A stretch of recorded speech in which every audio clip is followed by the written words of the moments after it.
কি মামা, শরীর ঠিক আছে তো? শিকার সামনে দিয়ে ডুগডুগি বাজিয়ে চলে গেল আর আপনি সন্ন্যাসী হয়ে বসে আছেন। আর শিকার দিয়ে কি হবে ভাগ্নে? যার জন্য জঙ্গল চষে বেড়াতাম সেই চিতাই তো এখন অন্য ডেরার মালকিন হতে যাচ্ছে। মানে কি? চিতাবাঘিনী আবার কি করলো? খবর পাসনি? সামনের শুক্রবার সিংহের সাথে ওর বিয়ে। সিংহ নাকি রয়্যাল আর আমি নাকি স্রেফ ডোরাকাটা বিড়াল। এই দুঃখে আজ থেকে আমি আর মাংস ছোবো না ঠিক করেছি।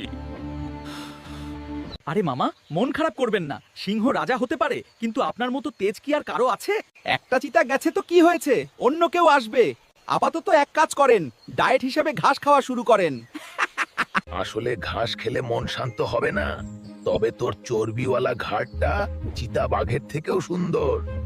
ওরে বাবা, এত দেখছি আমাকে খাওয়ার প্ল্যান করছে।